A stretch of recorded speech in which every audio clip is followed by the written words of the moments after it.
Hello and welcome to Opening Bars. Supergroup Abba is a worldwide phenomenon and, according to Wikipedia, is one of the most commercially successful acts in the history of popular music. I think part of their attraction was the interpersonal harmony within the group, the incredible vocal abilities and unity of sound, and the sophistication of the words and music coated with a tasty, sugary Schlager packaging. One of the things I love so much is to hear live audiences sing along with Abba as they perform this piece, mirroring back to them on stage this beautiful lyric.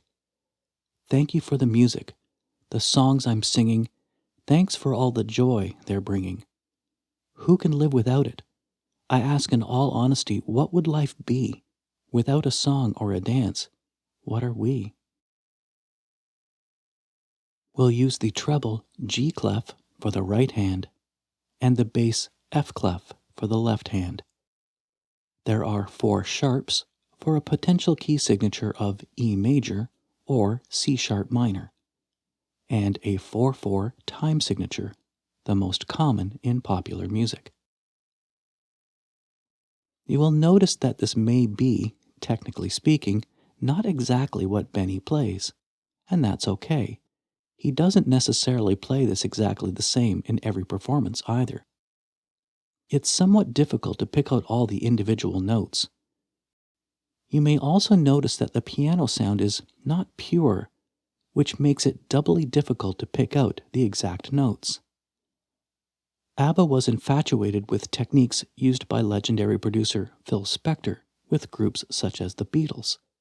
This was in part studio techniques which, and this quote is lifted from the Wall of Sound Wikipedia page, Spector often duplicated a part played by an acoustic piano with an electric piano and a harpsichord.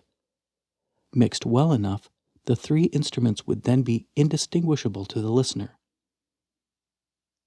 I think you can hear that style of layering here that produces the dreamy harp-like introduction. Grounded by that striking E1, E2 octave in the bass, the first bar is all E major, culminating on the coolest rolled diminished chord with that incredible D-sharp appoggiatura-like cherry on top, resolving to the C-sharp, and then escaping back out through the D-sharp.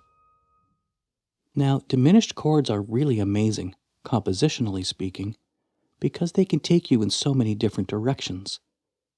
So this chord could have gone to the tonic in second inversion, essentially a 1-6-4-5 to 1, but the bass moves to the supertonic instead, so we get a kind of unwinding through the 2 chord with the B natural as the sus4, then moving to the dominant 7th 5, and then to 1 to start the verse. Now that's some sophistication. The compositional melodic line too is great, essentially an E, D sharp, C sharp, B, G sharp, F sharp.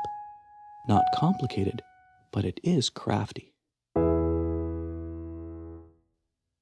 Let's look at a full transcription now.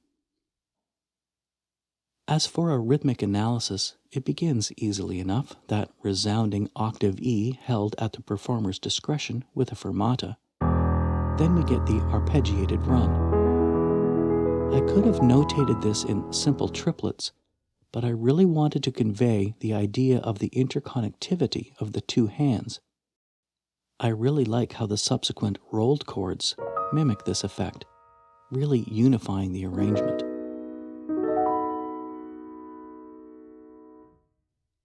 The last measure restrains the pace set by the triplets with 8th notes that pass from the left hand to the right hand.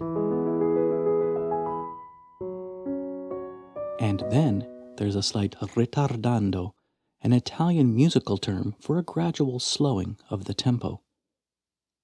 Altogether, we get this.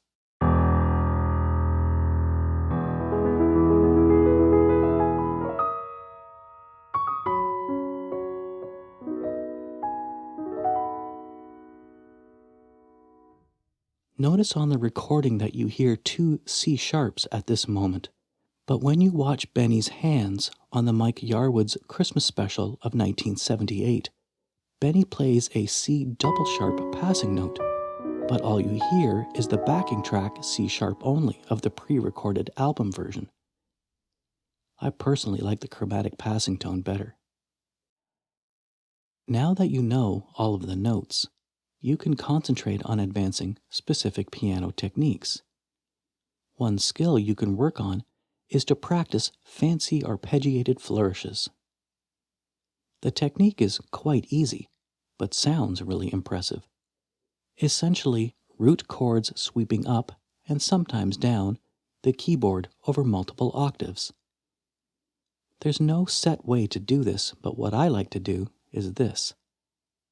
The first set of triplets are unique in that the left hand does not play the third of the chord because it would sound too thick down there. Let the right hand pick that up. In the next few sets, have the left hand play the triad in root position successively up the keyboard, while the right hand can do full 4-note chords starting 2 on the root note. The trick is to do it in such a fashion as to make each hand indistinguishable from each other, so we want a smooth and continuous series of notes, with the damper pedal engaged to mimic what we might hear from a concert harp. As always, begin slowly and build the skill methodically until you can replicate the effect in any key.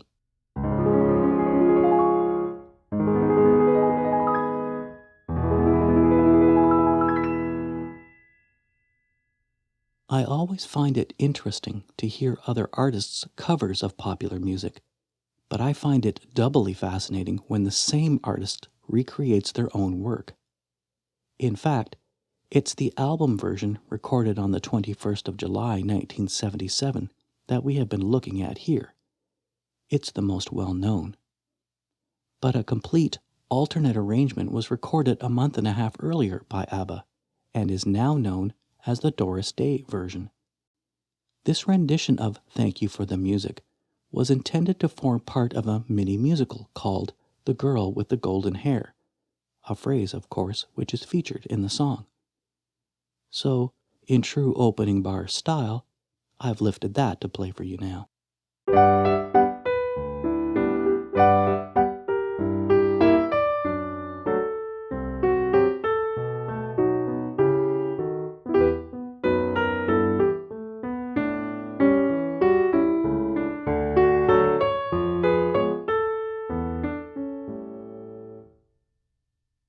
I hope you enjoyed your lesson today. Remember, don't just play notes. Make music. Until next time, thanks for listening.